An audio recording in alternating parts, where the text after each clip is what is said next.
এই শ্যামলা গায়ের রীতি অনুসারে সখী আমার যার গলায় মালা দেবে তার সাথেই ওর বিয়ে হবে। তবে তাই হোক। দেখাই যাক না সখী আমার কার গলায় মালা দেয়। দেখাই যাক।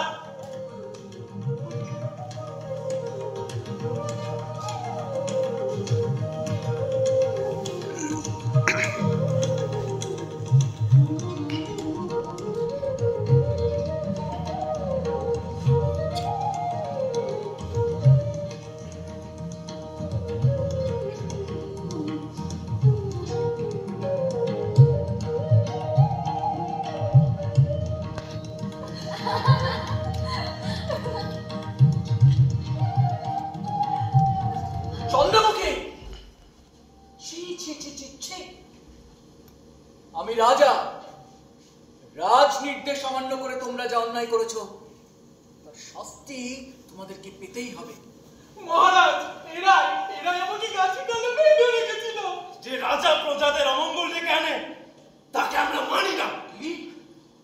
রাজদ্রোহ।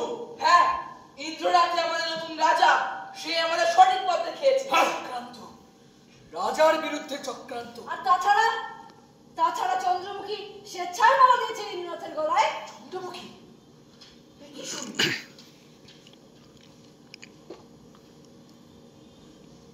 হ্যাঁ বাবা, আমি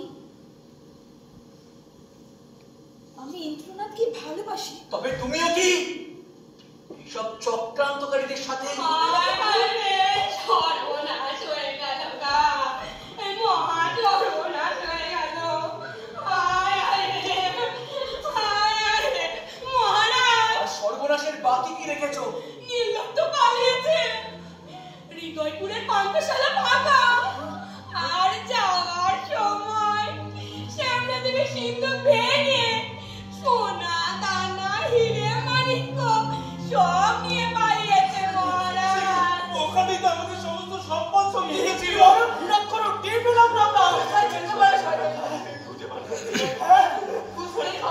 বিশ্বাসঘাতক। আমার বিশ্বাসের সুযোগ নিয়ে দেশটার এত বড় সর্বনাশ করে গেল।